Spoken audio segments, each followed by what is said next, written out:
Madrid loses 1-0.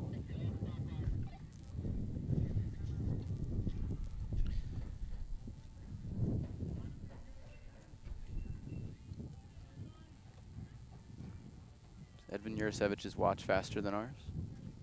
Perhaps a bit. I did tell him, so we should be all right. If not, we'll handle it. Do you care what we say before we do lineups? Nope. Okay. Well.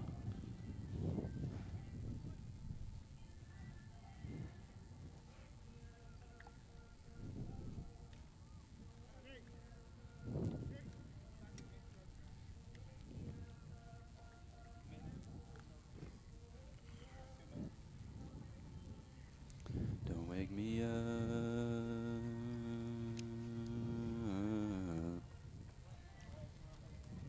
Nice pipes. Mm-hmm. My money makers.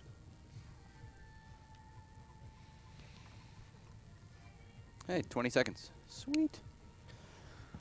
You got enough slack? Yep, I stepped on it. That's what she said.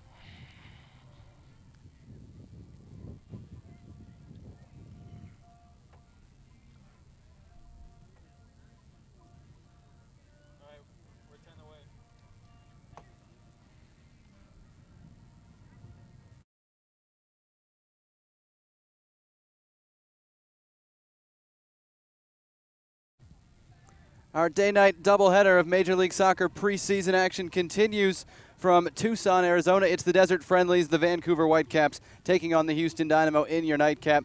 Good evening, everybody. Jonathan Yardley and Matt Doyle with you. Warm afternoon here in Tucson for our second of 2 games today. Earlier, we saw the Colorado Rapids beat the San Jose Earthquakes 1-0. Now, Matt, we get another look at Houston and another look at Vancouver as well, which you saw earlier in the week. We've got, as usual, a mix of starters, trialists, understudies in the lineups today. What are we looking for in this second encounter? Well, this is actually our first look here at Vancouver. They were up in Casa Grande, put a 4-1 hurt in on the Revs. Looks like a much faster attack this year from Martin Rennie's side. They have pace, they have speed to burn all over the place. And, of course, we're hoping to see Daigo Kobayashi second half today, the new Japanese playmaker. We turn to the starting lineups, and we start with the Vancouver Whitecaps. It is a 4-4-2. Brad Knighton in goal. The back four, Matt Watson on the right, Andy O'Brien, Jay Demerit in the middle, Lee Young-Pyo at left back. In the midfield, June Marcus Davidson and Alain Rochat will hold in the middle. Eric Hurtado and Kekuta Mane out wide. Camilo and Darren Maddox up front. What stands out to you, Matt? Speed, speed, speed. Hurtado. Speed kills. Hurtado and Mane, both high super draft picks. And, of course, Camilo and Maddox, we know how they can run. Flipping the page to the Houston Dynamo, they'll come out in a 4-3-3 today. Tally Hall in goal, Kofi Sarkodie at right back, Boswell and Taylor the center backs, and the rookie Jimmy Nealis at left back. The center midfield, Adam Moffat, Giles Barnes, and Javon Watson, the trio. Up front, Frank Songo, still trying to impress from right wing. Cam Weaver in the middle. Callum Elliott, we'll see him on the left this time. Yeah, those are two guys, Songo and Elliott, maybe fighting for one spot on this team. Elliott helped himself with a goal the other day. Songo hasn't really done much that we've seen so far. So there you have it, the starting lineups for Vancouver and Houston. We do expect to see wholesale changes in the second half.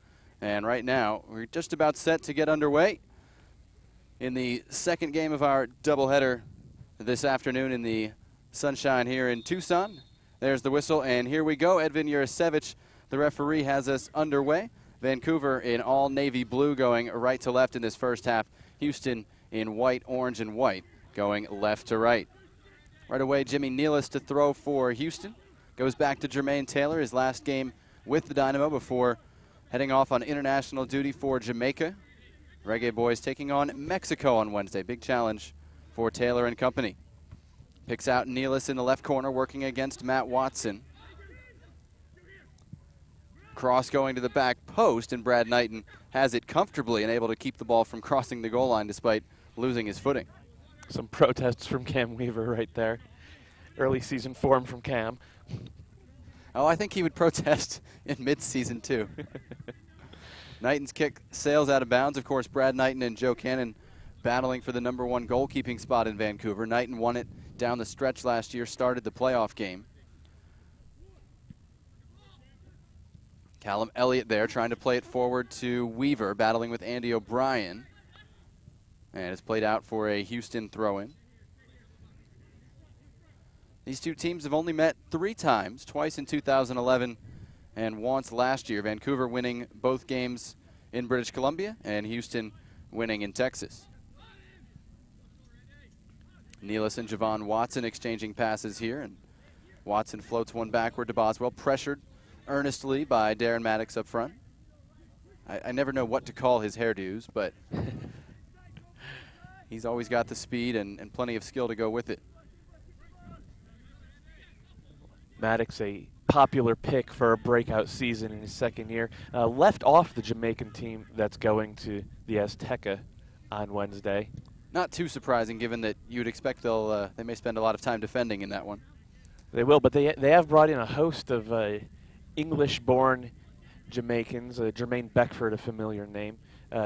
Really a message sent by Theodore Whitmore, the head coach of the Reggae Boys, after the disastrous Digicel Caribbean Cup in December. Throw-in will go to Vancouver there, and we were talking between games. A number of MLS coaches may have breathed a sigh of relief when Jamaica was eliminated in the Caribbean Cup, because it means they won't be missing their Jamaican national team players during Gold Cup. They will lose them, of course, several times this year due to World Cup qualifying. Free kick to Vancouver here, and Alain Rochat stands over it. Of course, began his time in MLS with the Whitecaps, expected to play left back, but has really spent a lot more time in midfield over the last year and a half.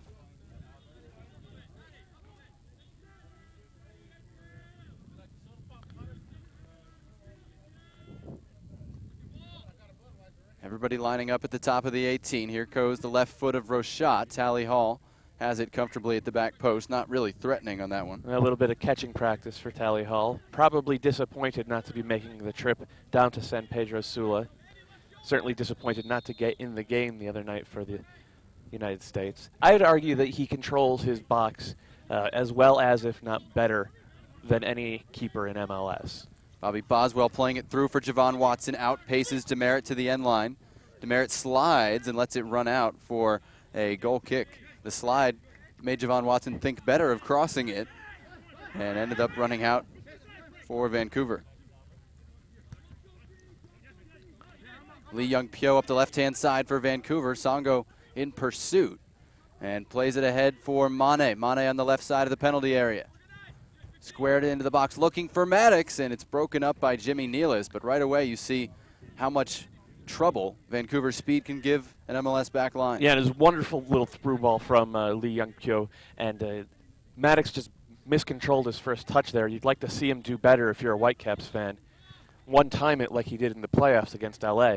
Lee spent all of last year at right back for Vancouver, played 33 of 34 games, but at left back here.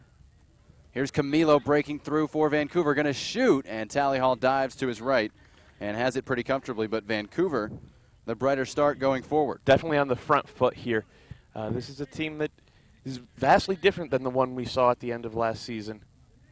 No more Barry Robson. Kenny Miller, we should say, is on international duty with Scotland. He left on Thursday.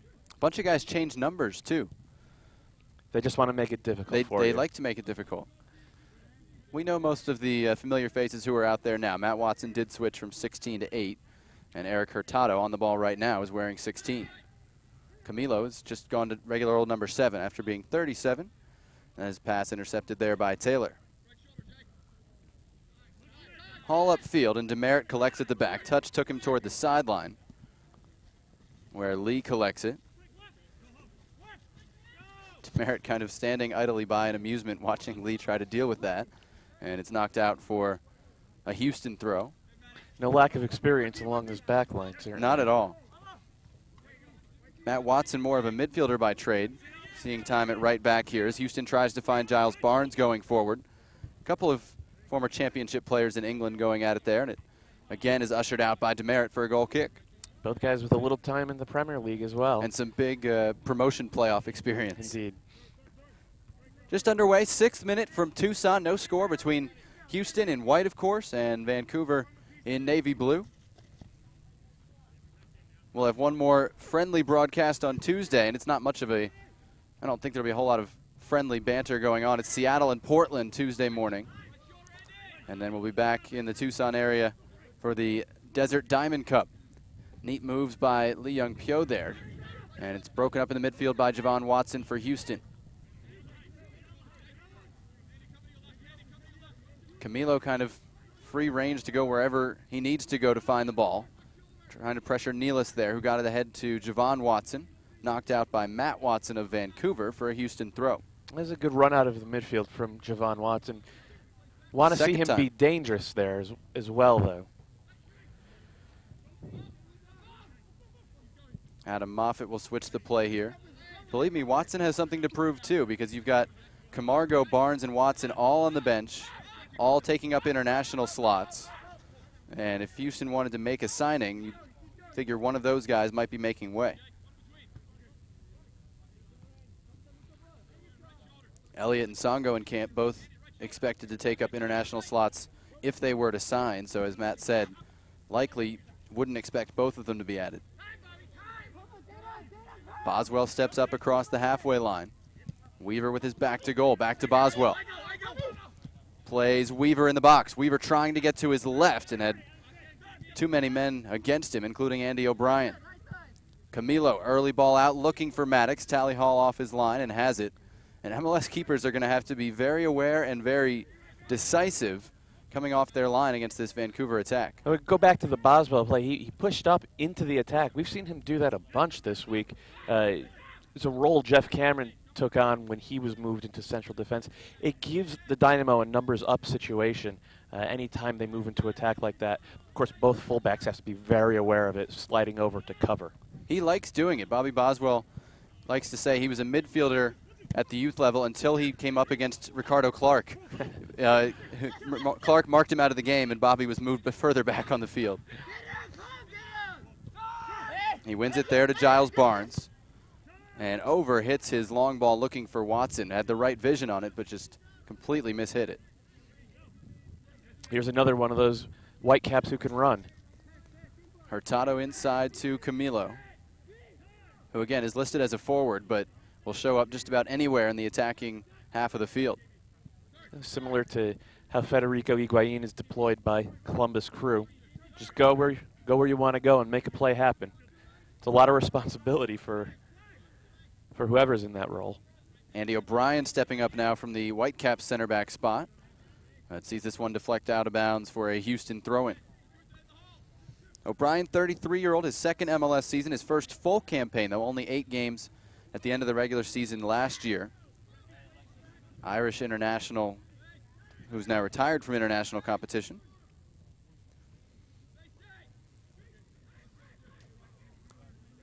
Reminder, you can hit us up on Twitter at MLS_analyst. Matt Doyle's Twitter handle. I'm Jonathan Yardley, bringing you the action from Tucson this week. Send us your questions about these two teams and about the upcoming season. There's an intercept by Mane, and Boswell stepped in to force a throw-in. Kakuta Mane, the 18-year-old out of Austin, Texas, originally from Gambia. That one won by Jermaine Taylor at the back, right to Barnes for Houston.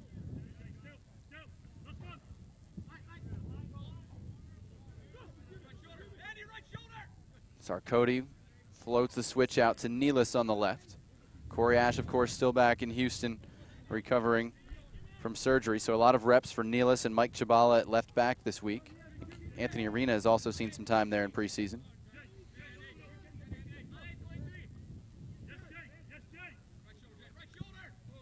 Good defensive balance here by Vancouver, not giving Houston a chance to get on the ball in the central midfield, paying special attention to Giles Barnes. If they're gonna let him pick the ball up, they're gonna make sure it's near the sideline where he can't really run at them. Well, you can see Camilo dropping on Adam Moffitt, which frees up the 2 defensive midfielders to take Houston's 2 attacking midfielders in Barnes and Watson.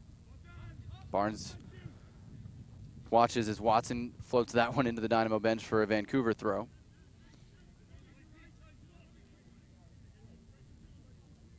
Matt Watson to throw in for the Whitecaps. Jermaine Taylor stepping up for Houston.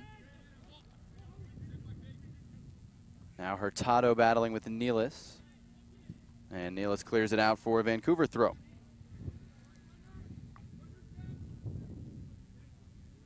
Eric Hurtado taken 5th overall in the draft.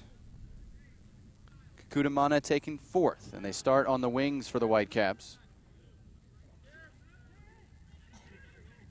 Here's Hurtado, left-footed effort, well off the mark. But again, we see Vancouver having a little more success getting its midfielders into the attack. And that's what we can expect to see from Hurtado. He wants to cut inside. He doesn't want to bust down the sideline and whip in across. He wants to combine, maybe get played in behind with a wall pass and then test the keeper. That time he's... Is this outfield midfield position, outside midfield position suit him? I think he'll have to learn the defensive part of the game. I think going forward, he'll end up doing very well. He's a guy who I actually think will be in the Rookie of the Year hunt. Barnes whistled for a late foul there, free kick to Vancouver. I'd almost say he works better in a 4-3-3, but of course we'll not rule that out. Martin Rennie has been known to throw a couple of He'll use any and all formations as he feels fit. Matt Watson out of the back for Vancouver, looking for June Marcus Davidson. Couldn't keep it in front of the Houston bench. Davidson, part of the slowly growing Japanese infusion in MLS. His teammate Kobayashi, you've got Moby Fair in Portland, and even Dallas has a Japanese player on trial right now. I don't know how much of a threat he is to make the roster. And Kosuke Kimura, of course, the original. Well, maybe Takiwara? Going back? Gonna have to ask Rick Laws. Doubt Rick is listening. Be a throw into Vancouver in its own half. 14th minute, no score. Vancouver's had the only dangerous threat of the game, a shot from outside that Tally Hall handled pretty comfortably. This one banged up the middle. Mane got there ahead of Boswell and pulls up limping and boots that one out of play, so not a good sign for Vancouver. I didn't see what happened. I guess the foul was called as Mane ended up just kicking it out of bounds in frustration.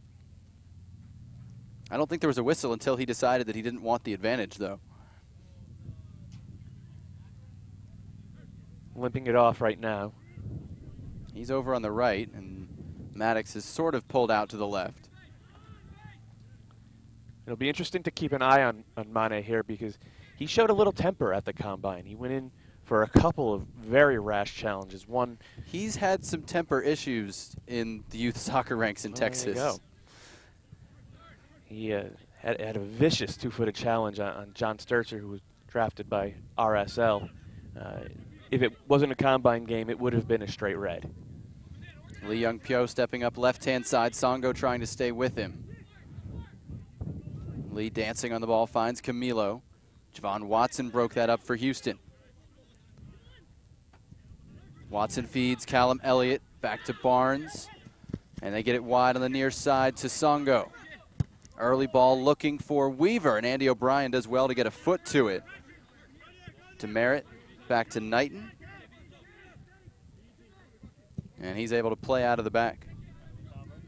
Offside flag is up against Darren Maddox, and now we get the whistle.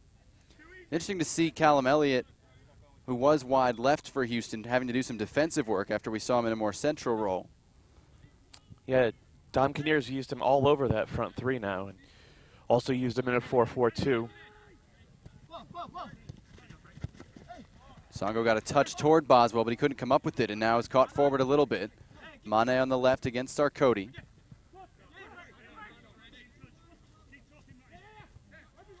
Boswell still trying to stand Vancouver up almost by himself there, but Lee has it and will bring it backward.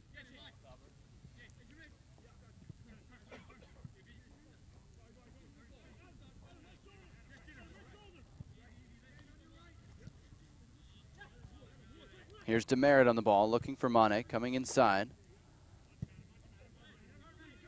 Switching to Watson with Elliott trying to pressure him. And he does win the ball briefly there, but Watson fights and gets it back. Playing it through for Hurtado with Jermaine Taylor out there.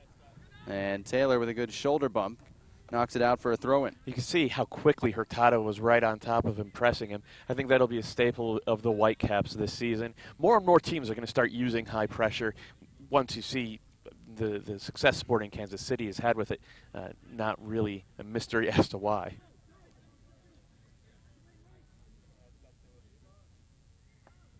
Matt Watson throws in for Maddox. Jermaine Taylor, countryman on countryman there, and it's knocked out of bounds for a Houston goal kick.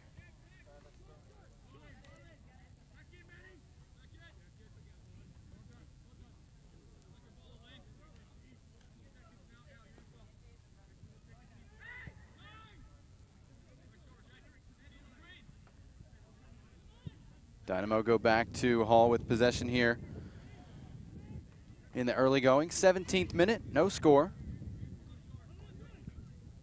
Nealis switches toward Boswell. Boswell and Taylor is the expected starting combination for Houston. This long ball drifts in the direction of Elliott. I don't think that's where it was intended to go, but he pressures Watson and almost won it. Watson was pretty nonchalant right there, but this one given away to Weaver, trying to feed Songo. Songo fires, and it's off the mark. Bounced up and caught him off the ankle, and frustration for the veteran Songo. If Frank Songo was looking for a moment to convince Dom Kinnear, that was it right there. Had a very good look from about 16 yards. When you can tell when you mishit one that badly, it just came up and caught him in the wrong spot.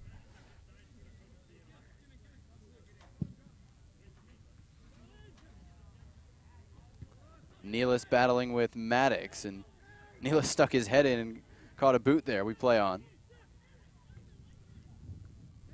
Moffitt with a hard tackle and got the ball, says Edvin Jurasevich. Whitecaps not happy about it. Barnes with his head up feeds Sarkoti. Haven't seen him get into the attack a whole lot today.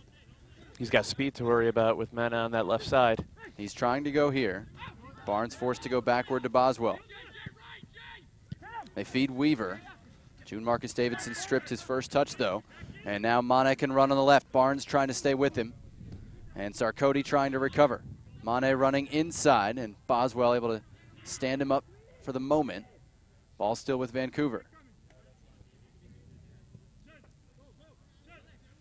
Our shot with a good turn to escape Watson. Here's Mane with space, going to hit it from distance, and lost his footing, skied it over the top. Still not a bad effort from that range. Well, you can see he wants to be involved. I think he's still facing the transition from a game where he can dribble everybody and get to the end line and either shoot or make the final pass to a game where he has to pick his spots. Yeah, and you have to actually wonder how much Kobayashi will help just in terms of organizing the entire attack. He has a pretty good reputation coming out of a very good team in Japan. We're very curious to see him, expect to see him in the second half. Should mention we won't see Ricardo Clark today. He suffered a knock on Tuesday, turned out to be a slight concussion. He's back in Houston. Precautionary is what we're told. Weaver kept possession there to Nealis. Back to Watson, and he gave it away. We saw Clark on Thursday, and then we saw a tweet from him later mentioning, quote, mild concussion, so we hope all goes well with his recovery.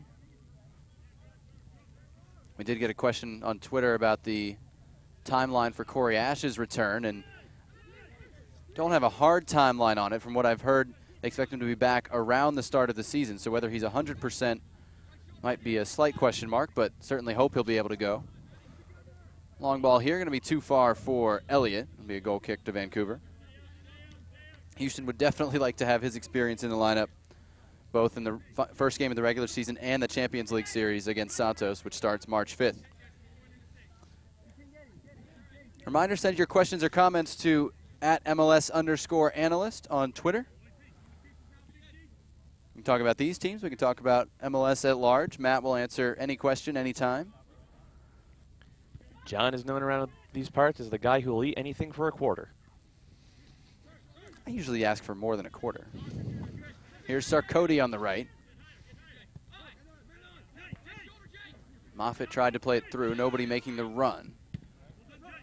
Demerit's clearance deflected, and Moffitt coming for it. Still loose, and Barnes won it for Houston.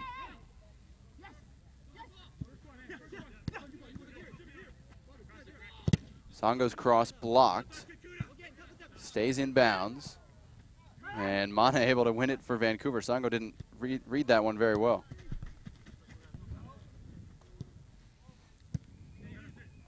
See Boswell tracking Mane all the way 30 yards from Vancouver's goal. Oh, it's fun to watch a veteran like Lee Young-pil right there. So cool under pressure, playing out of that. Says he's 99% sure this will be his final season. Watson and Hurtado unlocking the left side of the Houston defense. Hurtado in the corner against Nealis. And Nealis won that one and then got tripped up. And we played through it.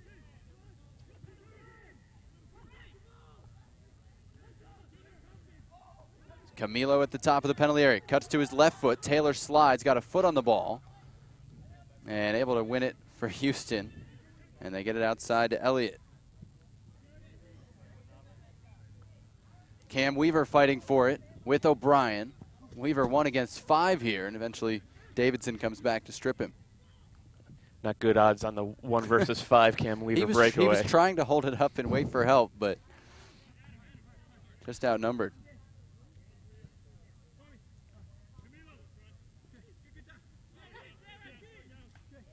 Demerit with Lee outside of him.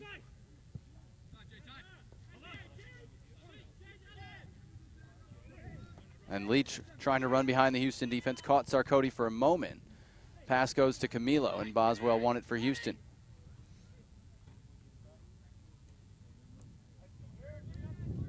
But these wings pinching inside, especially on this near side with Mane tucking inside and Lee overlapping, is proven very dangerous for Vancouver. It is. The thing they give up, though, is they don't have a target forward who could play with his back to the goal and hold the ball up, bring them into the play. So it has to be ping, ping, ping, one-touch movement. Of course, hard to do this early in the preseason. Boswell long looking for Barnes. Good run with Demerit there. Battling edge of the area, and Demerit got it away acrobatically to Songo for Houston. Drives it in low, knocked out pretty easily by O'Brien.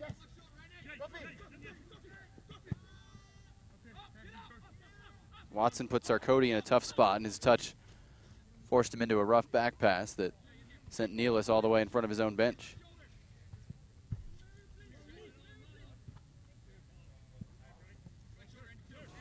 Songo lost his footing there and had to give the ball away. We've seen the turf take out a couple of people over the course of a week. Hard to play this many games on one surface. Hurtado on the right-hand side. Watson, Camilo, Davidson. Good movement, and then Davidson gave it away. Barnes tries to turn it quickly, and nobody can really get a good grip on it at the moment. Rochat again has Lee overlapping on the left behind Sarkoty. Old against Young here. Lee getting to that right foot, drops it off for Rochat. Neat move to fake out Barnes. Just going to shoot with his right and skies it into the trees behind the Houston goal. Wrong foot for Rochat, but a little too easy to get into shooting range. Lee's making those great runs down the left-hand side, but when he gets into position to cross, there's really nobody there unless it's happening at pace for him to target. And we haven't seen him cross with his left yet. He's been looking to get on his right every time he gets down there. But again, that may be because there's nobody in position when he's on his left.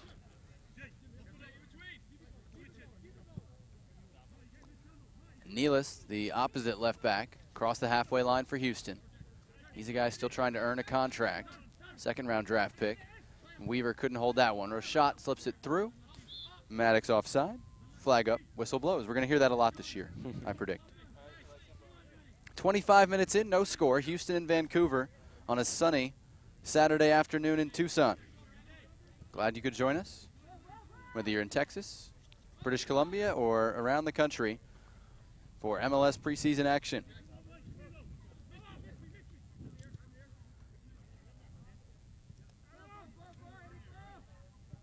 Nealis outside of the football looking for Elliott. He and Watson still squaring off over there. Nealis, neat touch to get past Davidson, but the veteran comes back to win it from him. Mana in his own half. Moffitt was able to steal it from Camilo, and Houston gets it to Songo. A good quick outlet from Bobby Boswell right there. And Sarkoty took a high hit from Mane. Really came in with the forearm there. and is going to get a talking to. You can hear Sarkody's displeasure with it.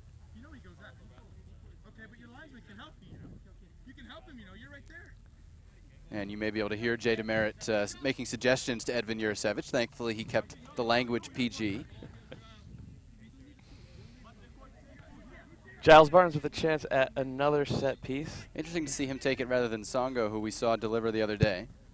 Barnes gets this one up in the air. Knighton comes for it, has it at the edge of the sixth. Little too close to goal to avoid the keeper there. Knighton and Joe Cannon still locked in a battle for that #1 spot. We didn't know until about half hour before the game who the starter was going to be, and we're not going to try to read too much into it. No. You will say this seems to be close to first choice for Vancouver. For Houston, it's close to first choice back 5, and Moffitt's the only other starter in the game. Through ball looking for Callum Elliott. Offside flag is up, and it'll be an offside call against Elliott. But that was great creativity and inspiration from Frank Songo in the midfield. He hasn't served he in needs to show something. Yeah, he does, and that was it right there. Just the outside of the foot. It spotted the run early. Elliott just didn't hold it off, but that is what he needs to show if he's going to get that roster spot. Camilo back in his own half, going to switch it for DeMerit.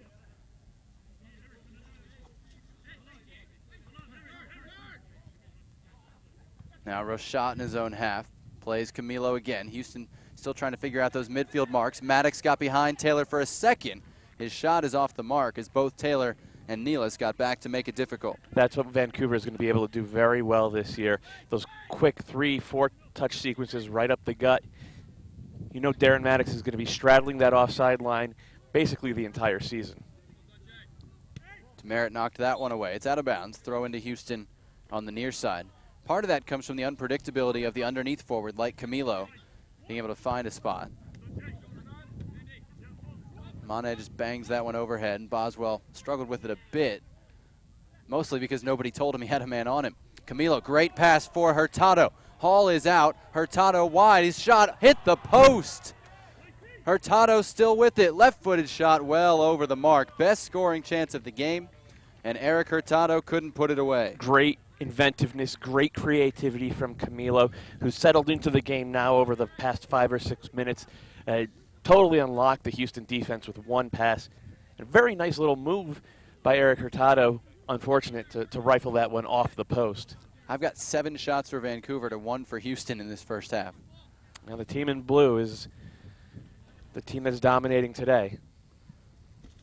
Elliott running onto a long ball and got pulled by Watson and gets the foul call wide on the left. I was about to ask you if you think Camilo might be an attractive trade piece. If Vancouver was willing to trade him, I think a lot of teams in MLS would love to have him, but I'm not sure why they would. Well, with Kobayashi coming in, youngsters like Maddox, Hurtado, and Mana may not be a spot on the roster for him. I find it hard to believe, but stranger things have happened. That's for sure. Barnes delivery, looking for Boswell, got a head on it, and Houston scores to take the lead in the 30th minute. Set pieces, a Houston bread and butter, and Giles Barnes served it up on a platter for Bobby Boswell. Now, I keep saying Giles Barnes is going to have a big year. It's not going to be by taking set pieces because that'll be Brad Davis's duty, but he has put in some very fine performances over the course of this week. We told you the last one was too close to the goalkeeper. That one was in perfect spot for Boswell to get a head on it and bounce it in at the far post. And there's really nothing Knighton could have done right there. So Houston won, Vancouver nothing. We saw Houston score a minute into the game against Portland on Thursday. I'm sorry, against Colorado on Thursday, and hold on from there for the win. They had a couple more chances. So they get the first goal.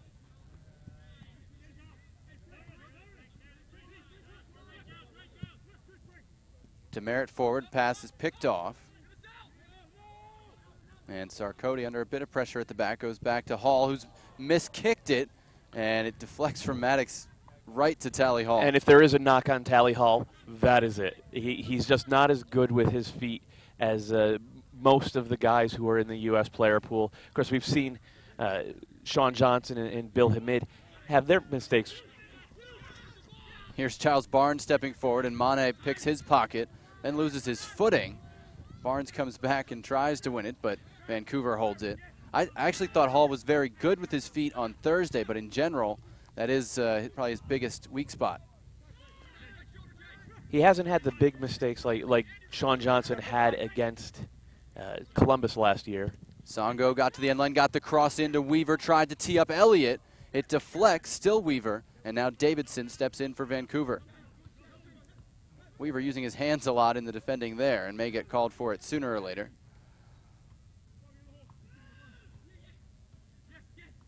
Still Davidson, and drops it off to Demerit. Lee is wide open because Mane is pushed up on Sarkoti. They use Mane here. Inside for Maddox.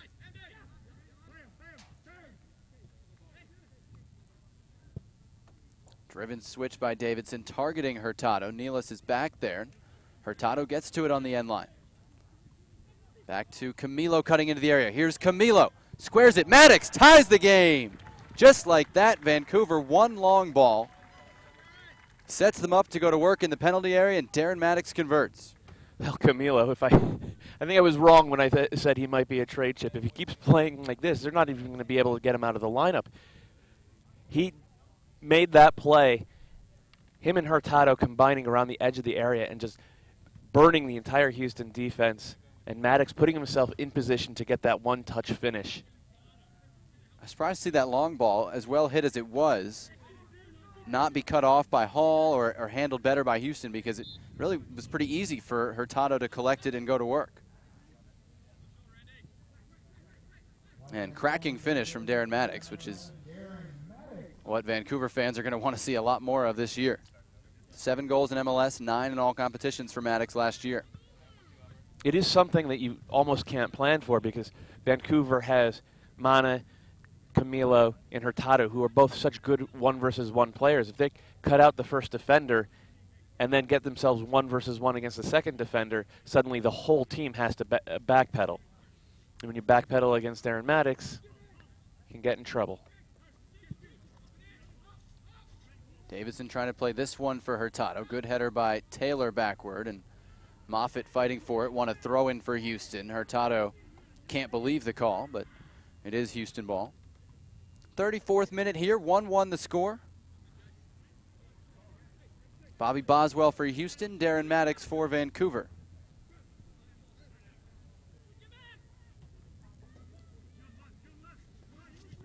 Moffitt feeds Nealis on the left wing.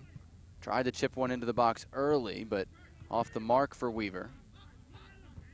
It's popped up toward Moffitt in midfield with Maddox on him. Moffitt sent Maddox flying there. Taylor trying to play it through. Songo to Elliott, top of the penalty area. Tried to cut it back. Still on the ball, going to shoot. It's blocked by O'Brien. Songo calls him off and has a shot. Brad Knighton with the save for Vancouver. Well, this is the best we've seen Frank Songo look this entire week, and he's been playing more centrally these past 10 minutes. Had that good through ball about 10 minutes ago, and then a nice shot on goal right there. A bit more assured from him. Jermaine Taylor again won the header for Houston. Second ball, though, to Vancouver. Mane cutting inside, tried to return it to Camilo, and Boswell just got a toe to it. Really good movement off the ball by Vancouver at times here. Sarkoti on the right, looking for Watson. Time to run well. With Lee on him, tried to pull off some sort of maneuver, didn't come off, and Jay DeMerit sends one up toward us. Well, that was the Javon Watson experience right there. Oh, you didn't get the full Javon Watson experience. Songo pushing off Lee. They go shoulder to shoulder to the end line, and they both go tumbling, and it'll be a goal kick for Vancouver. Andy O'Brien gesturing to Kikuta Mane there for Vancouver. There's going to be a lot of old mentoring young on this squad. The experience of 3/4 of the back line and the 2 central midfielders contrasted with rookies out wide and second-year Darren Maddox up front. Moffitt with a loose touch there, and Davidson knocked it out of play. Reminds me of a story about Landon Donovan watching a goal from his younger days, saying, "I was too young then and too dumb to know I shouldn't have shot that." Landon has a tendency to get away with a few of those things. Maddox now has gone down, and the whistle blows to stop play. And they are going to bring out the training staff for Vancouver to have a look at Darren Maddox. Didn't really see anything happen. He's gotten dinged up a couple of times in the game, but that's no surprise.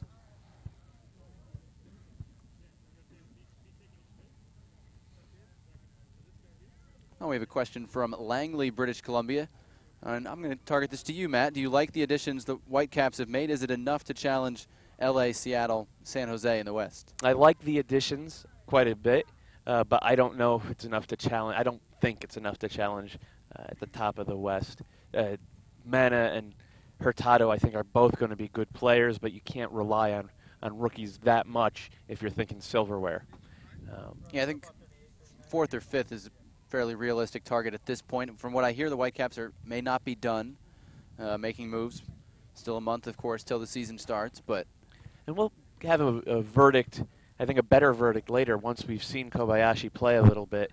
That won't be a verdict, but we'll have a better inkling. A suspicion. Matt will have a verdict, just the rest of us will wait and see if it proves true or not. I will grace you with my opinion. We're going to briefly show you both goals here as Maddox gets back to his feet. And we take a look first at the free kick for Houston. And it was from the left wing. Giles Barnes set to deliver it in, and Boswell got the head to it, angled it just inside the far post. And then at the other end of the field, Vancouver. Here's the cutback for Camilo into the box. Squared for Maddox, blasted it in. And that has us tied up 1-1. Those goals coming 4 minutes apart. Or 3 minutes apart, I should say. We are going to get a sub for Maddox, unfortunately, here in the 39th minute. Looks like Caleb Clark, the academy product for the Whitecaps, is going to come in. And the sub coming here in the 39th minute. So disappointing to see Maddox leave early, and we hope he's all right, but I always like a chance to see Caleb Clark in action. Highly regarded youngster out of the Vancouver Academy.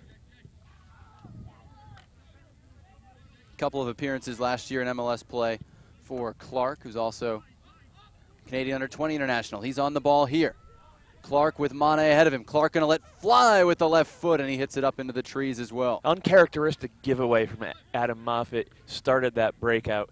Clark, you can't blame him for taking a shot right there. Maybe a little bit selfish, but when you're wide open from 20 yards and have the ball on your stronger foot, have a rip. Clark 19, 6'1", 165 pounds. Split time last year between the under-18s and the PDL Whitecaps when he wasn't with the first team. Watson got it to Weaver. Now Songo with Barnes and Elliott ahead of him. Songo, couple step overs, feeds Watson. And Sarkodie taken down by Mane again. It's the second time those two have come together, and Mane voices his displeasure with the call. Gambia versus Ghana.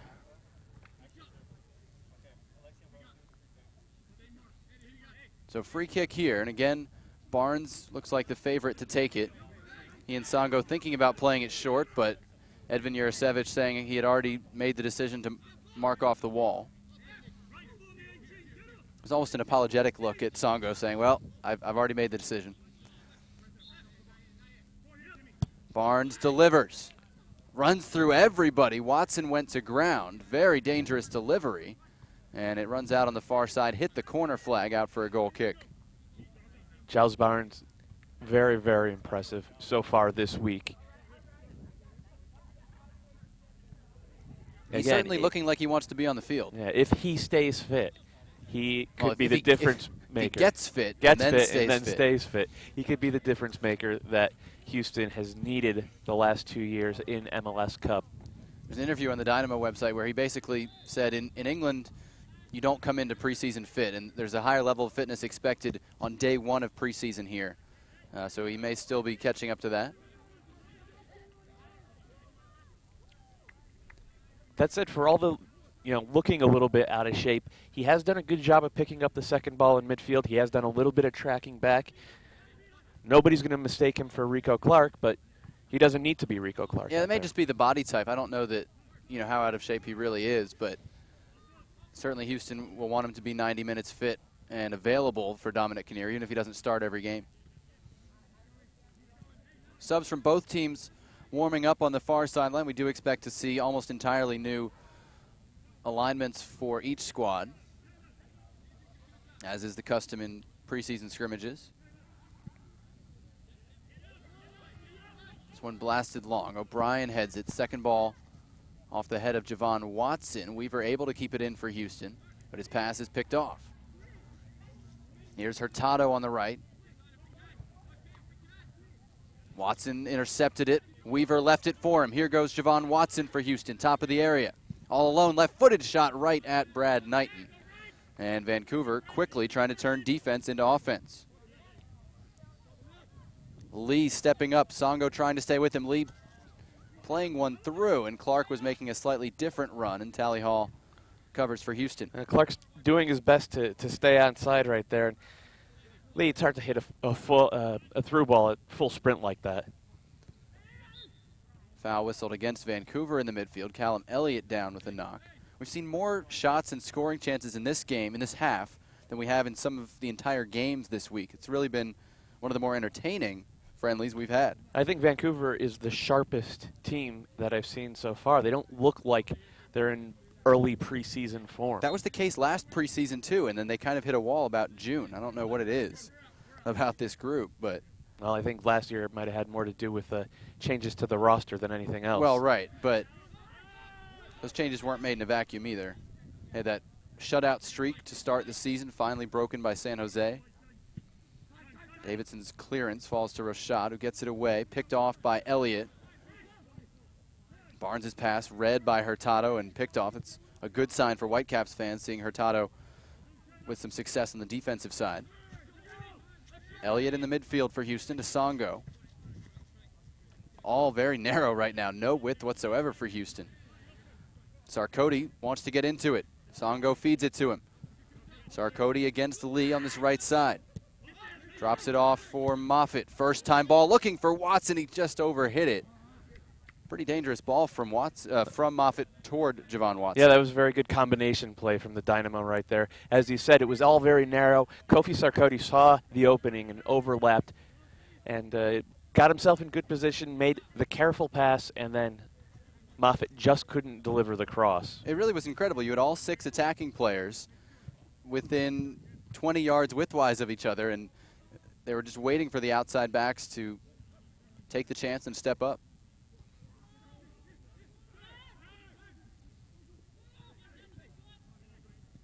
Taylor with a neat bit of skill to avoid Caleb Clark. He let his boot drift a little high in the process.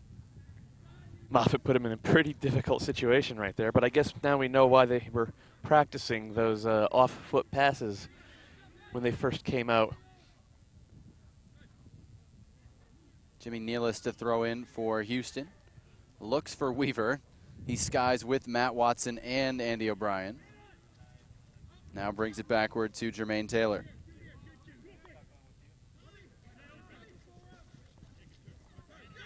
Boswell to Barnes. Weaver back to Barnes. Going to have it with his left foot and easily caught by Brad Knighton. Really didn't hit that well, and that's going to do it for our first half. What a first half it was. Chances at both ends.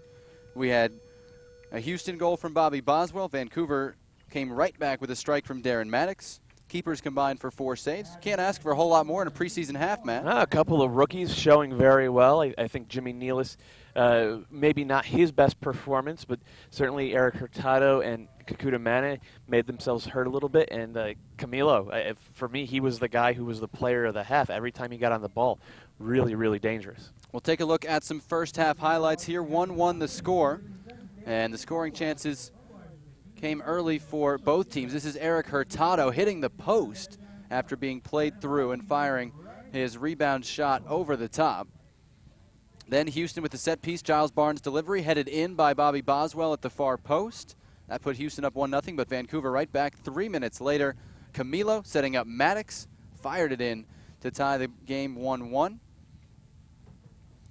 And that's where we are at the half. Vancouver 1, Houston 1. You can hit us up on Twitter, MLS_analyst. We'll take a 5-minute break, come back, answer some questions, and take a look at the second half. Vancouver and Houston 1-1 at the half. Don't go away.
Back here in Tucson, we're at halftime. Vancouver and Houston tied 1-1. And now we bring you highlights from the first game of our doubleheader today between Colorado and San Jose. And Colorado got the chances started in the early going. Kamani Hill with a chance to cross into Shorn Brown. Wide open header, couldn't convert at the back post. And then Tony Cassio with a chance at the top of the box for Colorado. Fired it high. San Jose playing mostly a team of trialists and reserves. And Colorado, another great chance to Shorn Brown's header off the crossbar this time. And we were scoreless at halftime in the first game earlier today. Then, early second half, Colorado getting on the board. Andre Akpan down the left side, playing it across to the back post. And Jamie Smith rifled it in low at the far post past Evan Newton. That put Colorado up 1-0. And they would hold on from there. Donnie Toya, the hometown boy, with a late chance for San Jose, but he fired high with this left-footed effort. And Colorado held on for a 1-0 win. Right here at the half, Vancouver won and Houston won. And we get a look at highlights from the first half here as well. And it started with Eric Hurtado getting in behind the Houston back line, got around Tally Hall, but hit the post. And then fired the rebound well over the top. So still scoreless there. Houston went in front, 30th minute. Bobby Boswell's header inside the far post. And Vancouver came right back. Hurtado to Camilo to Darren Maddox to fire it in 1-1. The score at that point, and that's the score right here at halftime between Vancouver and Houston. I'm Jonathan Yardley alongside Matt Doyle. Glad you could join us on MLSsoccer.com. We're going to get wholesale lineup changes for the second half, and we'll tell you about them shortly. But Matt, what again were your takeaways from the first half? Vancouver just looked sharper than Houston. They were able to move the ball a little bit better, and their speed unlocked the Dynamo backline a number of times. Camilo, in particular, I thought was very impressive. Certainly played a role in the Vancouver goal. Darren Maddox, good movement. Unfortunate to see him come off with an injury. We haven't received a report on that. We'll let you know when we do. But, I mean, just very, very strong from Vancouver. Houston, maybe the effects of their third game in 5 days catching up with them a little bit. All right, we turn our attention to lineups for the second half. And for Houston, wholesale changes. Tally Hall going to stay in goal, at least for the moment, but most other spots at least have some sort of change. At the back, Warren Creval on the right, Eric Bruner, Anthony Arena in the middle, Mike Chabala at left back. In the midfield, Alex Dixon, Luis Camargo, and it looks like Callum Elliott's going to drop into the midfield, we were told. Up front, Frank Songo will stay on the right, Brian Shing in the middle, and Jason Johnson on the left is how we expect this to look in the second half. For Vancouver, we're still getting a feel for what will happen up front, but it looks like Caleb Clark will not remain in the game. Joe Cannon goes in goal. Greg Klazura will be at right back. Brad Rusin, the hulking new signing, in the middle alongside Carlisle Mitchell. Jordan Harvey at left back. In the midfield, Jamie Peters is going to play on the right. Gershon Kofi and Russell Tybert in the middle. Paolo Jr. on the left. Daigo Kobayashi, the new Japanese signing, will be one of the two front men alongside Corey Herzog. All eyes on Kobayashi, I think. This guy comes in with a very, very good reputation from Japan. Very technical type of playmaker that really Vancouver lacked last year after the departure of Davide Cumiento. Kobayashi will turn 30 on February 19th. Jude Marcus Davidson, who is familiar with him from playing in Japan, said if he's at his top level, he will be the most technical player in Major League Soccer. So high praise there. And he has been capped once for Japan. Kobayashi in the middle of the field wearing number 14 for Vancouver. Joe Cannon sends this one toward Herzog. And Callum Elliott fighting for it for Houston, and the call goes Houston's way. Will be a throw-in for Vancouver. Elliott and Songo both still on the field for Houston. Those are the two guys that we're speculating are fighting for one spot.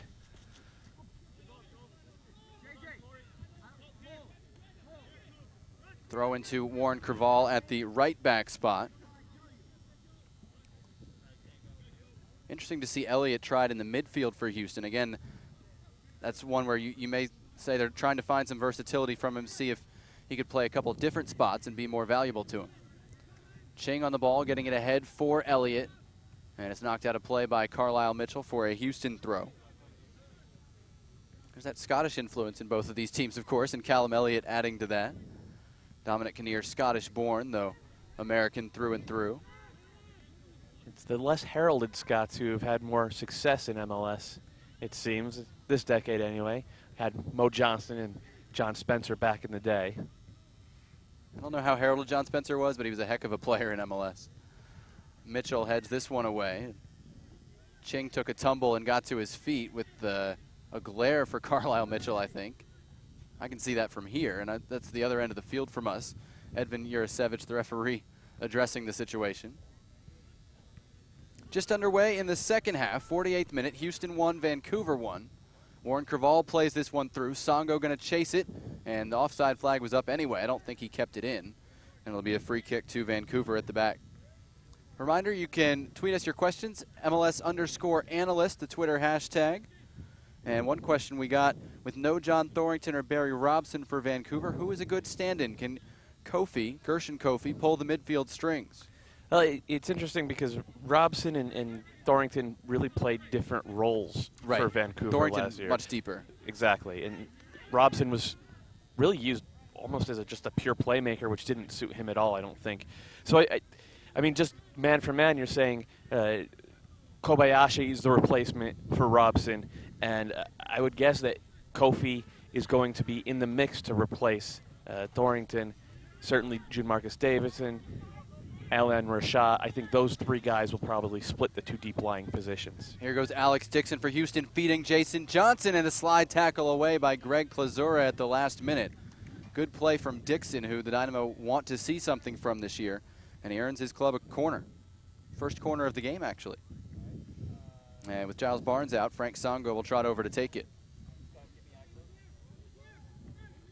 I'm a very big Gershon Kofi fan. He doesn't turn 22 until August, so I certainly think he can adequately fill the John Thorrington role. He's all upside. You got to see if he could finally make good. Songo's delivery back post, too high for Elliott, who looked like he had a pretty good look at it.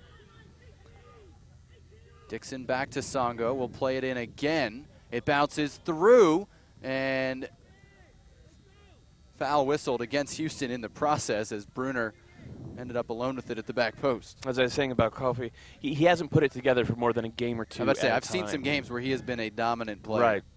And it needs to happen for more than that for him to win the spot outright. But Vancouver, another team that expects to play plenty of games. This one shipped through looking for Herzog, and Anthony Arena had to be alert to get over there and cover. Whitecaps will play in the Canadian Championship, which they certainly hope will lead to the CONCACAF Champions League.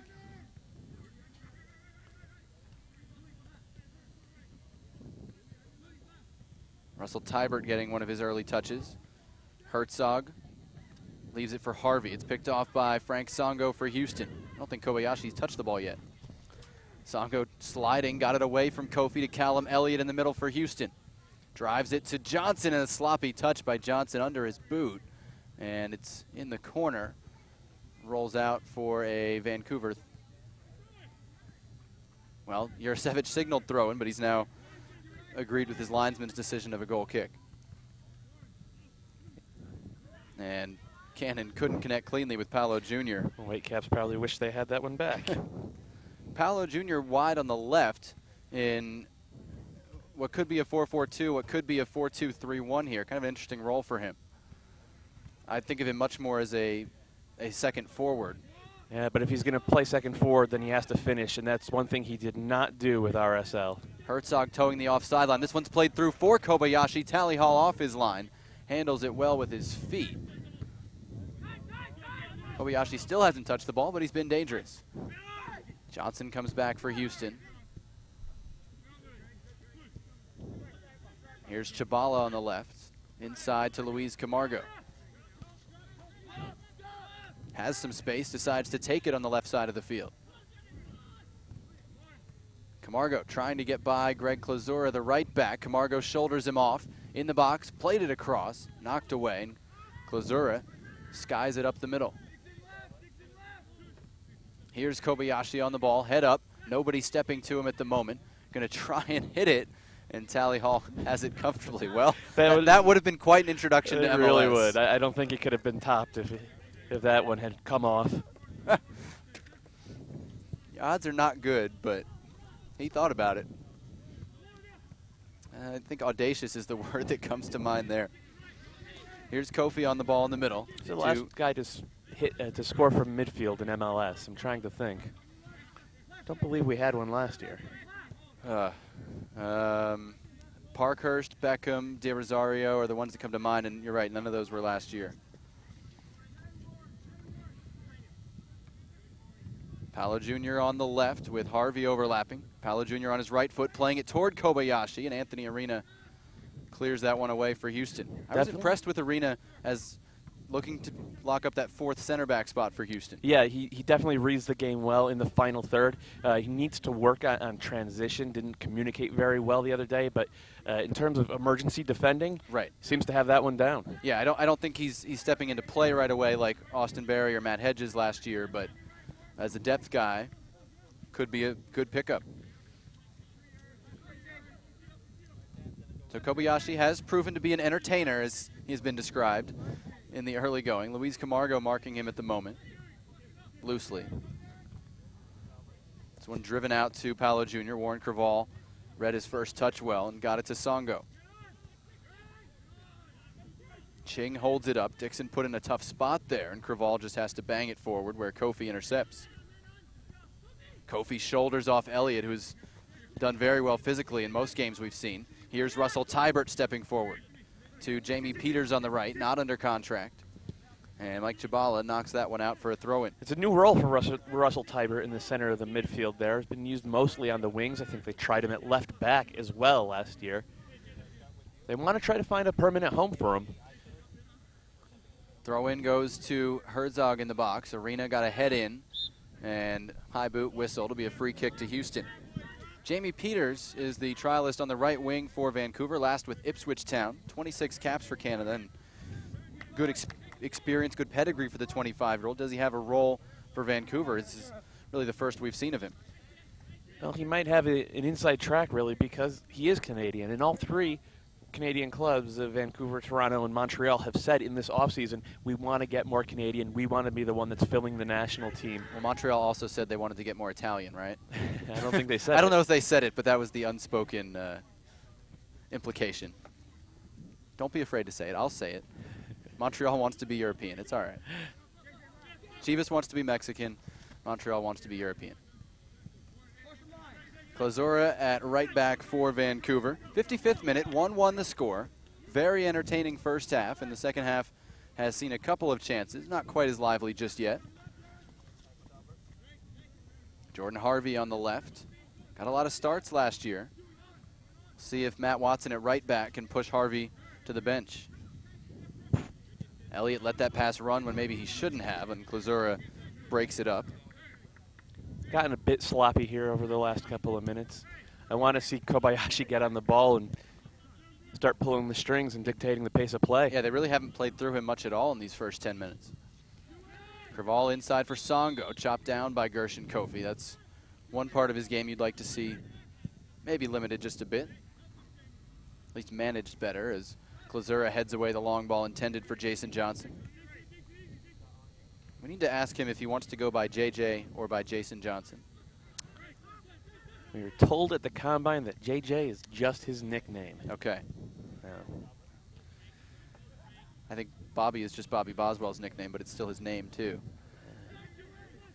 But if that's what he said, we'll go with Jason. Paolo Jr. on the left-hand side. Pass was deflected by the heel of Camargo. I don't think intentionally. Vancouver still with it. Alex Dixon with the steal in midfield for Houston. Third-year man out of North Carolina. To Songo on the right. Ching not in the box. Johnson the only man in the box at the moment, and it'll be a throw-in for Houston. Weren't a lot of ideas for the Dynamo in the final third right there. Songo basically looked up and said, not enough guys in there, and nobody was moving. Callum Elliott looks like he's laboring a little bit. Well, he and Songo are the only guys who have stayed in there. And Elliott played big minutes the other night as well. He's not been completely out of place, though, in this midfield. He's had a role kind of as the farthest forward, almost a second hold-up player in there. Good win by Arena, and Shabala flips it to Eric Bruner. Bruner trying to play it forward, and Songo is offside. A month away from the openers, Houston will open at home against DC United March 2nd. Vancouver will open at home, as has become tradition, against Toronto on March 2nd. A couple of good openers, and then Houston, of course, will turn its attention right away to CONCACAF Champions League play, hosting Santos on March 5th and playing the return leg in Torreon a week later. They'll have a bye in that second MLS week so they can prepare for the second leg. You really just hope as an MLS person that they're still in the tie and in good shape heading into that second leg. Klazura plays it through, looking for Herzog. Arena with him. I don't know if he's gonna try and shield it all the way out, and eventually got a foul call out of it, even though Herzog was able to keep it in. Herzog is one of those players who did himself well by going to the USL last year. He was with the Red Bulls, but he wasn't getting any playing time in New York, as was the habit for young players under Hans Baca and Eric Soler. 9 goals, 5 assists for Wilmington in the USL last year. That's right. That was right near us and blocked out of bounds. Good thing I looked up at the last second.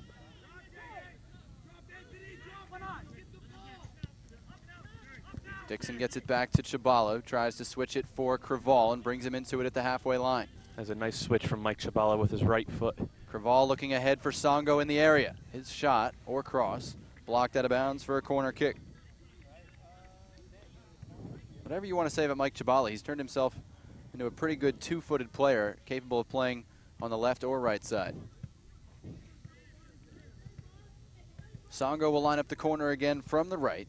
59th minute, 1-1. Songo's delivery, looking for Arena. It's headed up near the end line, and Joe Cannon punches it away with Creval marking him. It was Kobayashi on the clearance. Songo goes back post this time. Man goes down in the penalty area. Falls to Elliott. Tally Hall urgently working on his defense to our right. Ching got cleaned out, and Bruner's shot saved by Cannon at the back post. Ching took a serious push midair and got taken down. We'll call that advantage played on right there. Yeah. But well, I don't know if there's any advantage versus a penalty kick other than a goal, but it's preseason. So the first save for Joe Cannon there. Long ball again for Houston. They've gotten behind Jordan Harvey a couple times. Songo with Ching ahead of him. Elliott and Johnson both waiting in the box. Songo kind of jittered on the ball, and in the end his service wasn't very effective. I don't think he's done enough at this point to warrant a trade from Portland, which again currently has his contract. he's had just a couple of pretty good moments and nothing definitive out of him. And it really his service from the right has needed to be better. That's the big shortcoming. It's been good here. Both those corner deliveries were not bad. Yeah, he's had two recently. Doesn't cancel out the whole week that came before. No. And, of course, we're not privy to the Dynamo training session, so we don't know what he's shown there. But a couple of stumbles there as Creval floats forward for Elliott. Little scoop pass to Creval, who just knocks it forward. Songo is offside. The flag is up. And a free kick here. 61st minute. 1-1 Houston and Vancouver, and we'll get a goalkeeper change for Houston. We're going to see Eric Marscheider for the second time in 3 days. He had some outstanding saves against Colorado on Thursday. Songo also coming out, as is Elliott, and we get Brian Ownby and Nick Ryan in for Houston. Ryan, a supplemental draft pick out of UCSB, Ownby in his second year out of UVA.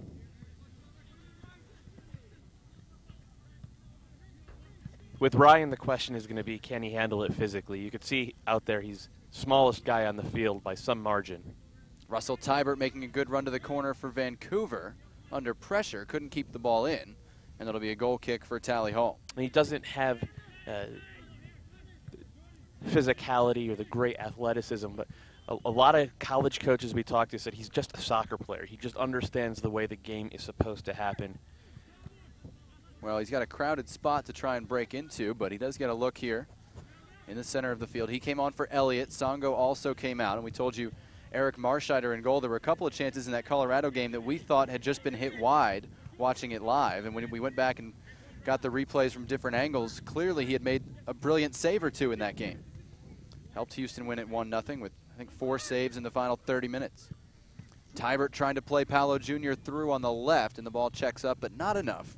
Goal kick to Houston. Vancouver just not getting as much possession in the middle, not getting 30, any possession 40 in the yards from goal as they were in the first half, where Camilo did his damage. That's where we want to see Kobayashi on the ball. And I imagine that's where Martin Rennie wants to see him on the ball as well. Well, it almost seems like Alex Dixon has played a little deeper, almost as if Houston has 2 defensive midfielders in this setup, when clearly in the first half it was Barnes and Watson. Neither one of those really is considered a defensive midfielder. Moffitt was doing all the defensive work.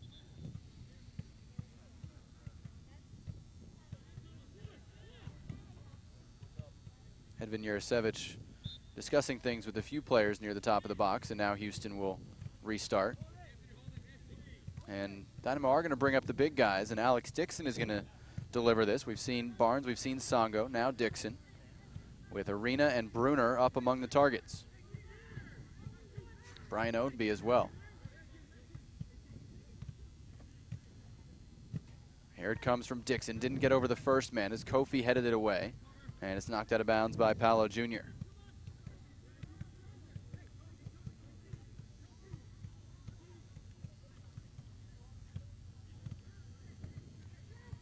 Throw into Ownby in the middle of the field, drops it off, and nobody home. Corey Herzog picks it up for Vancouver. He tried to switch it. It was off the mark. Johnson battling with Jamie Peters there. Johnson forced backward, brings it all the way back. Herzog read it. Marscheider didn't come out. He dives. Corey Herzog knocks it in for Vancouver. We'll call that one a pure poacher's goal. It's 2-1 Vancouver. Jason Johnson doing the right thing in terms of tracking back, but then doing the absolute wrong thing, playing it across, looking for one of his own defenders, and instead putting it right into the run of Corey Herzog. Just a young play, a young player making all a young around play. Because a young goalkeeper probably could have come off his line and made more of a difference on that play, as Herzog took it well in the end, rounding Marscheider and tapping in with his off foot. Vancouver 2, and Houston won the goal coming in the 64th minute. And that's why Herzog has already won a contract with the Whitecaps. He just finds those poacher's goals. Turnover here, Paolo Jr. with Herzog ahead of him. Gonna switch it for Peters. Running against Chabala, who's asking for help. Peters tried to leave it for Klazura. Chabala got a touch and then plowed into the back of Peters, who grabbed it with his hand and in the end did win the free kick. I understand both sides of the argument because Peters certainly grabbed the ball with his hands before any whistle had blown. But it certainly was a foul at the same time. Tybert lines this one up. Interested to see his left foot here with Dixon and Ryan in the wall.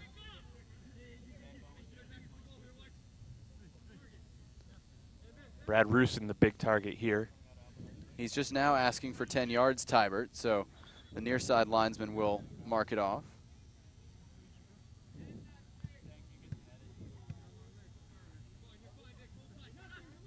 '66th minute, Vancouver 2, Houston 1. Tybert going back post, looking for Rusin, and it's off the mark at the back post, but a good idea of what he can bring to the table. Rusin played for Martin Rennie at Carolina with the Railhawks back when they were in the USL. Railhawks, of course, now in the NASL. Spent a year in Denmark, and now he's back. Marscheider delivered this one upfield, headed into the middle to Kobayashi. A neat cutback there. Feeds Peters in the middle of the field with Klazura overlapping. Space for Greg Klazura. First time ball back post. Marscheider didn't control it. He did get a piece of it. Tybert thought about winding up. His shot was blocked. Herzog in a scrum at the penalty spot. And Houston able to clear for the moment. Well, Marscheider really just did just enough right there to get that one out of danger. Or into less danger, I should say. So here's Rusin with it at the back now. Houston defending pretty deep at the moment. Tried to play it through. Arena got a touch on it. Houston wanted the offside call. The flag never came up, so it'll be a corner kick for Vancouver. Looked like Corey Herzog had timed that one right. He's been impressive. Again, a guy who works very well off the ball. Doesn't obviously have the pace that Darren Maddox does, but he finds those gaps and works between the lines. Tybert to take the corner again. Or the delivery again.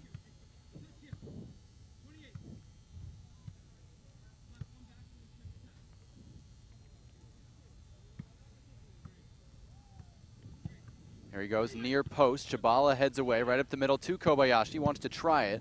It's blocked by Bruner up the middle. Harvey's header falls to Warren Creval. And he just blasts it long. Brian Ownby chasing it. Joe Cannon is way out. Chests it down to himself and keeps it in front of the Houston bench. Oh, adventures. Adventures with Joe.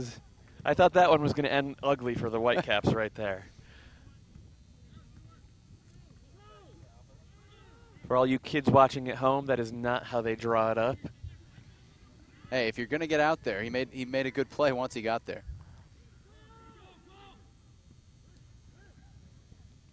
Tybert and Kobayashi trying to exchange passes. Creval broke it up. Ryan stumbled over the ball with Kofi on him and lost out. Kofi to Kobayashi at the halfway line.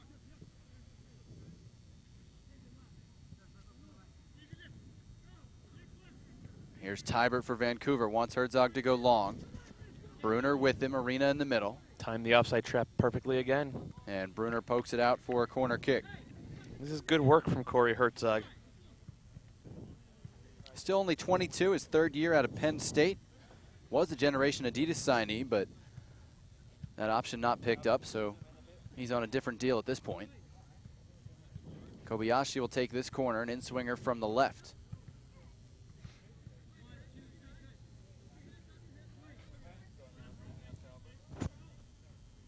70th minute, corner kick headed out by Houston. Falls to Tybert on the right-hand side. Back in with the left foot, headed out by Bruner.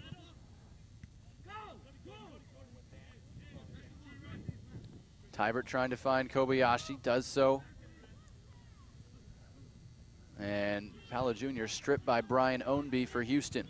That was a necessary intervention from Brian Ownby right there. Finally some possession for Houston. The last 5 minutes they've barely had it. Nick Ryan feeds Jason Johnson. His pass deflected and turns over to Tybert.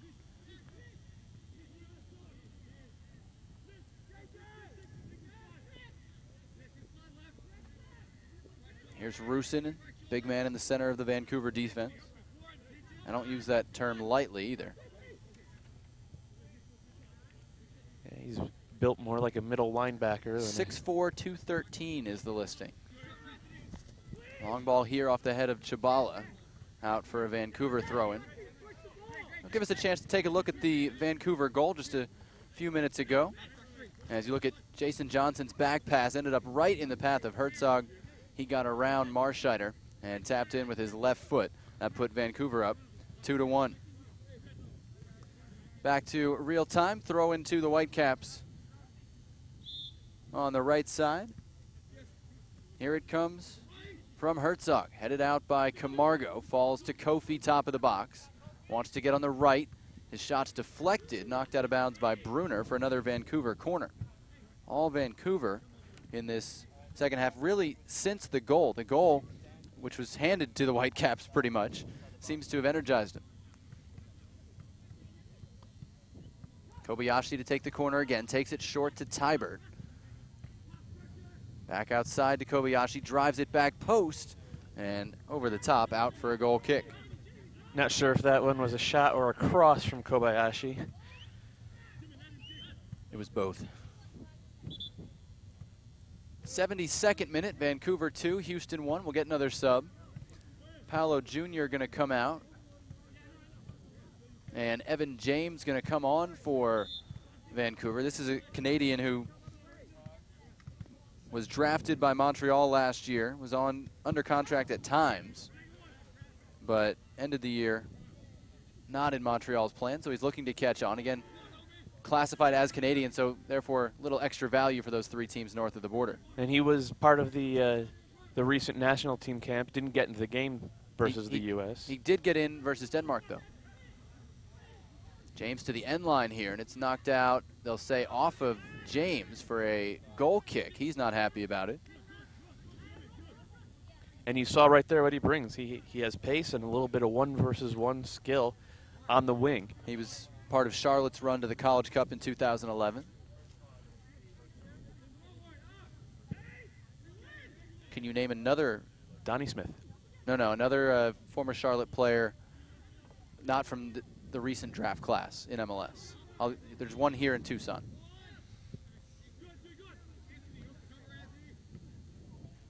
Headed on by Peters, but Chabala will collect at the back. I don't know them all. I have one particular one in mind.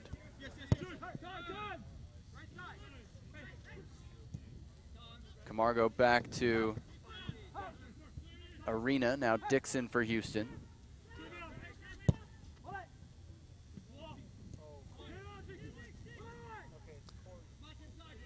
Slide tackle by Camargo, won it for Houston. Now Dixon gets it to Creval on the right. Creval to Dixon, top of the area. Could shoot here, but he's covered by Kofi. Drops it off for Chabala. Leaves it for Ryan, back to Chabala. Nick Ryan to his left foot, plays it in low, easily dealt with, and out for a Houston throw-in. All very static from Houston right there in the final third. Ryan Ching really the only guy moving. Well, and you can tell Chabala and Ryan were trying to create something with the 2 of them on that side, and really neither one had the ability to do it all that effectively. Ryan eventually got to the left-footed cross, which is all right, except the cross was low in the end. 74th minute, Vancouver leads 2-1 on a goal from Corey Herzog after a failed back pass by the Dynamo. Bruner finds Creval on the right. Evan James out to meet him. Creval looking for Jason Johnson. Right side of the penalty area. Drops it off looking for Ownby. Falls to Ryan. Lay off Camargo. Trying to chip it in the box. Dixon with a missed touch left side of the area. Now plays it in and it runs through everybody. Looked like Ching had a chance at it. Jason Johnson collects. Best spell for Houston of this second half. Creval, neat move to his left foot. Going to hit it with his left, and it's easy for Joe Cannon. I think Brian Ownby had a penalty argument there. Looks like he took a push in the back as he was bursting into the box. Wouldn't be the first time I've disagreed with a ref this week. Nor the last you will this season. Major League Soccer 2013 preseason action continues right here in Tucson on Tuesday with Seattle taking Portland. Kickoff 9:30 a.m. Pacific time, 12:30 Eastern on Tuesday.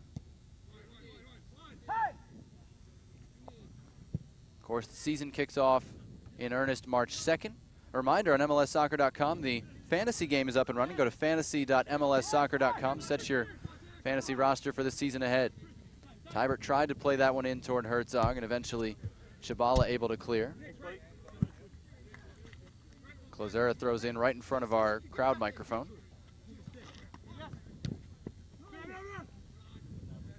Chabala defending in his own half.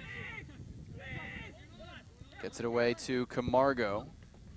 Clears it up the sideline, but only as far as a throw-in. Picked up about 15 yards on the throw-in. This one deflects toward the end line. Herzog going to be flagged for offside. I think Dom Kinnear maybe would have rather seen his team just put it into Rosie at some point.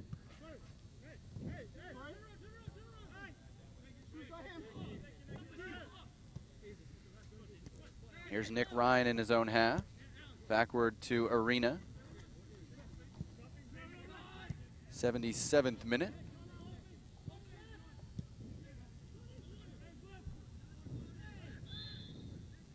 And a free kick to Vancouver.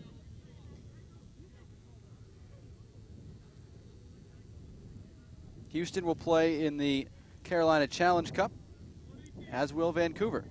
They'll be joined by Chicago and, of course, the host, Charleston Battery. February 16th, February 20th, and February 23rd. Matt and I will not be there, but MLSsoccer.com will have coverage from Blackbaud Stadium. Kobayashi to deliver the free kick.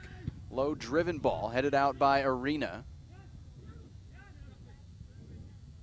Here's Evan James, chance to get his head up, tried to slip it in for Herzog. Arena going to shield it, lets it run out, and Herzog hurdles aboard and goes straight into their chain link fence. It was a good quick turn by James, just a little too much on the through ball. Martin Rennie's game plan, though, seems to be loading up on those quick wingers who can beat you 1 versus 1, put his team in a numbers up situation. He seems to be a fan of acquiring forwards. They end up with about 9 forwards on their roster every preseason, if not more. I'm going to say Irwin, backup goalkeeper for Colorado, the UNC Charlotte. Elon. From Charlotte, though. You got the right position, though. It is a goalkeeper. Put me out of my misery. John Bush. Did not know that. Me neither, until research the other night. Turned pro at 19. John Bush? Yes. Back when there weren't a lot of people doing that in the U.S. I have to say, played in the USL for several years before he was drafted out of the USL, actually, back when they still did that. Brian Ching was as well. The times have changed. Herzog was well offside that time. Flag didn't go up since he didn't become active, but he stopped his run in the knowledge that he was off. Here's Ownby on the right. Wouldn't have gotten to that one if he had a jetpack on his back anyway. Carvalho's pass easily picked off by Harvey. He feeds Herzog outside. Tries to return the favor. Kobayashi in the box. He skinned Ownby. Tried the spin move. Most skill I've seen from Jordan Harvey in a long time, and eventually loses out and kicks the ball away in frustration. And now all is right with the world. Easy. That's not the type Jordan of Harvey's family won't appreciate that. Jamie Peters, middle of the field, going to have a go, and it's off the mark. 16 shots for Vancouver. That's really more than we've seen entire teams put up in both teams combined put up an entire game. Yeah, like I've said, they've looked sharp really from minute 1. This is a team that I think is maybe a little bit more locked in than the other teams we've seen in preseason training. And as you said, they were last year as well. They came out of the gates very strong. And one of the reasons I would theorize for that is that Vancouver tends to play one squad the first 45, one squad the second 45, and play them together again in the next game. Whereas a lot of other teams will rotate who plays together in preseason. Foul by Camargo, chopping down Tybert running through the middle. Russell Tybert, usually a left wing, has not been bad in that central role. He's been very busy. You know, he's an active little player. He keeps his head up, one-footed at this point in his development. Right foot is for standing on. That's right, and getting on the bus. Yannick Smith going to come in for Houston in place of Ryan here in the 81st minute.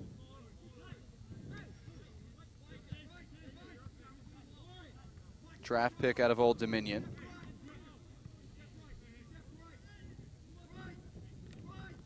Unfortunate for Ryan, just gets the 20-minute run out.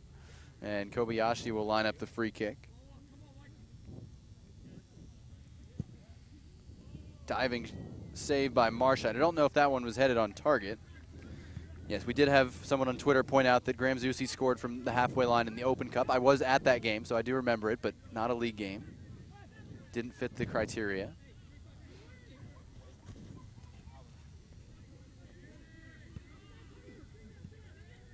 And it was also one of those ones with the goalkeeper out, much like Beckham's, rather than Di Rosario or Parkhurst.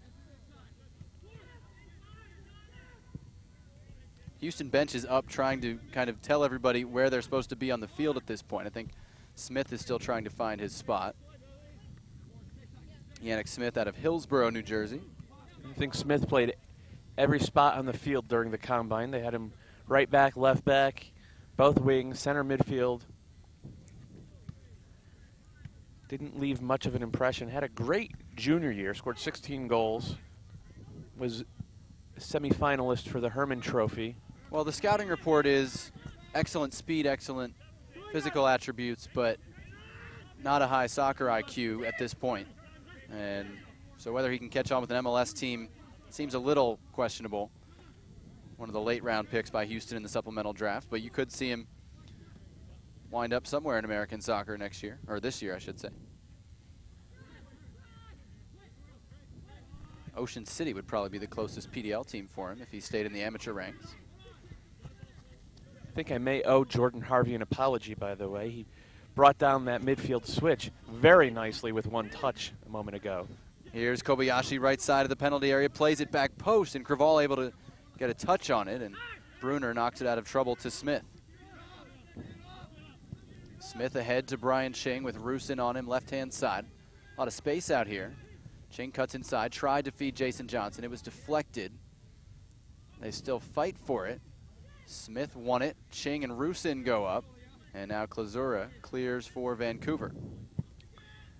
The Whitecaps seem to have figured out Jason Johnson. He's going to go left, folks. Also a good right foot for standing on.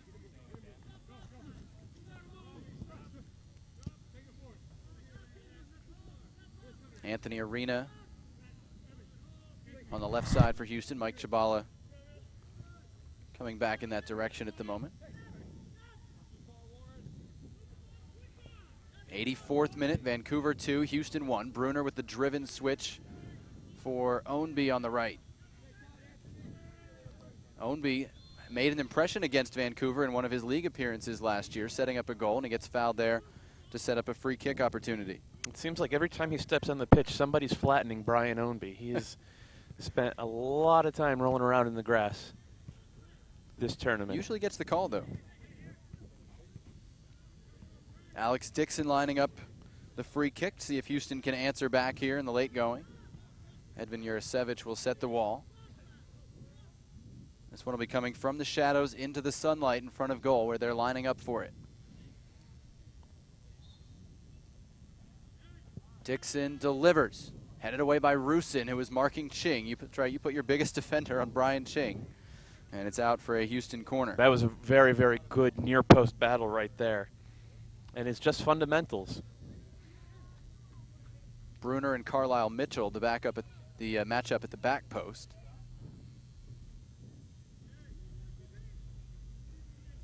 Dixon again, not his best delivery there. Headed out at the near post. Dominic Kinnear up off the bench to restart things quickly.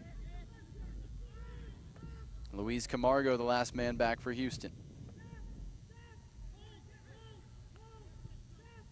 Tries to feed Dixon under pressure. Got away from Kobayashi. Gets it out wide for Yannick Smith.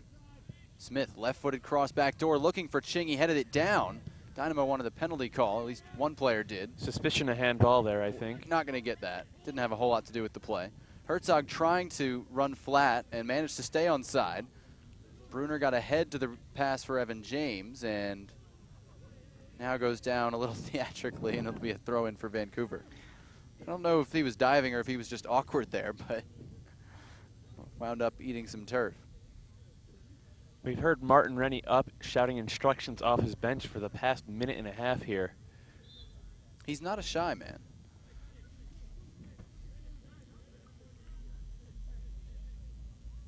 Brad Rusin lumbers forward. Jason Johnson, 15 yards behind him, goes with him and now passes him off to Bruner. Herzog's throw, headed up by Camargo but not out. Kofi's in there. Chabala had a handful of jersey and got away with it. And Houston a little lucky to get off the hook there. Evan James pressuring, won it back for Vancouver.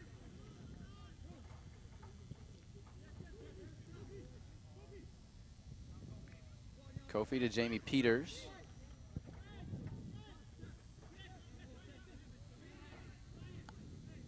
Jordan Harvey getting forward on the left, and Creval meets him, clears it up the sideline. Well read by Warren Creval.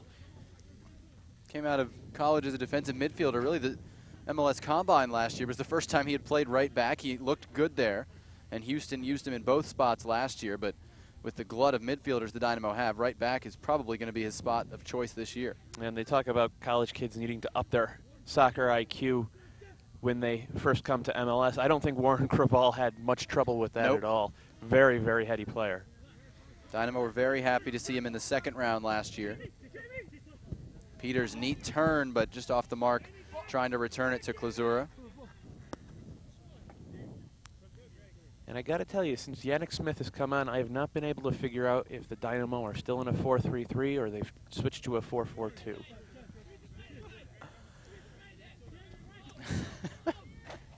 I can't either. Smith's been kind of between left midfield and left wing. I think it's a 4-4-2 with his instructions to play a little higher. But we'll just say he likes to operate between the lines. Tybert to Evan James on the left. Wants to get to that right foot. And Warren Creval read that well. That was a flashback to last year's Combine. And he gets it up the sideline to Ownby. Working against Tybert. And I think that time, if there was a foul, it was against Brian Ownby, and that is the call. It'll be a free kick to Vancouver. Couple of minutes left here. Vancouver 2, Houston 1. Houston took the lead on a Bobby Boswell header in the 30th minute. Vancouver tied it up with a Darren Maddox goal in the 33rd minute as the offside flag goes up right in front of us. And then in the second half, it was a poor back pass, really right to Corey Herzog, the Vancouver forward. He rounded Eric Marscheider and tucked it in. That's the decisive goal right now. That came in the 64th minute. Vancouver leading Houston 2-1. Opportunistic goal from Herzog. An ugly one, but if you think about it, this Caps team had plenty of chances against the Galaxy last year to bury them with opportunistic goals and never found the right range. Yeah, I mean, you just give him credit. He didn't create the chance, but once he got the chance, he did very well with it. No complaints there. Smith's technique is not textbook, shall we say. Ownby's shot deflected. And Ching chasing gamely. Slides. Can't win it back, though, as Kofi outlets in the direction of Herzog. Runs out for a Houston throw-in. About a minute to play here in Tucson. Sun setting behind us. And the temperature dropping significantly in the late going here in the desert. This one headed away in the direction of Jamie Peters with Ching on his back.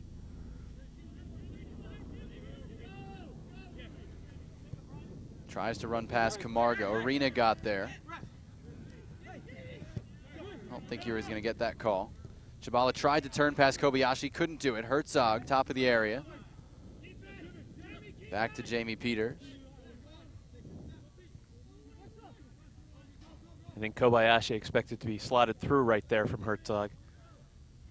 That would have been the expectation for sure.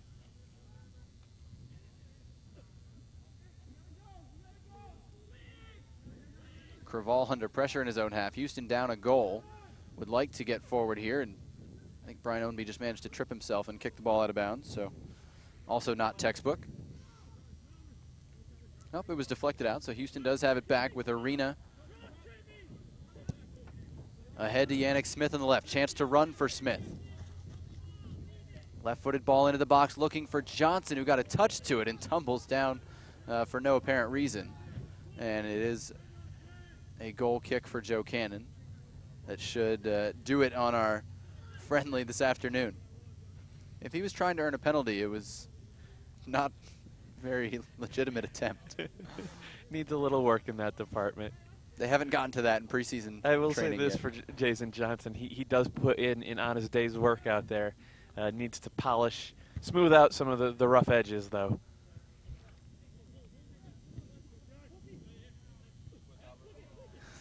Kofi climbed Johnson's back to get to that header. And it'll be a throw-in for Houston on the left side. And there's the full-time whistle. A very entertaining game, one of our most entertaining of the week here. And in the end, Vancouver comes away with a 2-1 win, courtesy of an opportunistic, to say the least, Corey Herzog goal.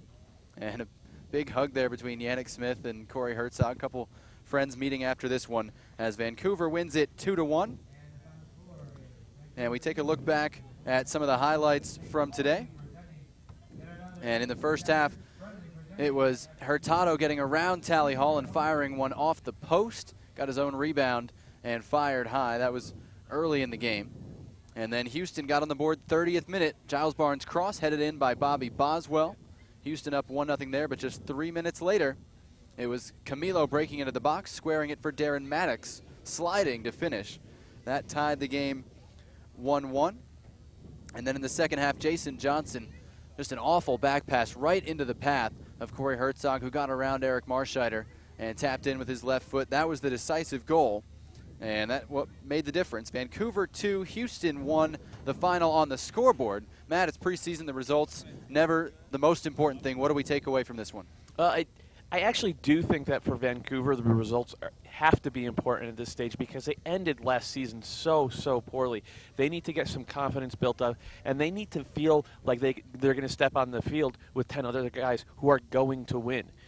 So I think mentality is important for Vancouver, especially because they have so many young players who really, left last season with a bittersweet taste in their mouth. Yeah, they made the playoff, but they could have done a lot better, I think. On the Houston side, what does Dominic Kinnear say to his troops? What does he learn from this one? He says, I'm glad none of you got hurt. I'm glad we've already got enough of those. Yeah, I'm glad Anthony Arena continues to look pretty decent in central defense. And we're going to have to work on some stuff once we get back to Texas. Callum Elliott, Frank Songo, do they make the grade? At this point, I would say no, but it's a long preseason. Both of those guys deserve a little time to round into shape. I don't think either of them is a real game changer, but they can keep looking. All right. Matt Doyle, our armchair analyst, my partner today, will be back on Tuesday morning with Seattle and Portland. Thanks for watching today. For our entire crew, putting in a long day's work at the Kino Sports Complex. Our thanks to all the teams involved. The final score today, Vancouver 2, Houston 1. For my partner, Matt Doyle, I'm Jonathan Yardley. Good night from Tucson. We'll talk to you Tuesday. Enjoy the Super Bowl. So long.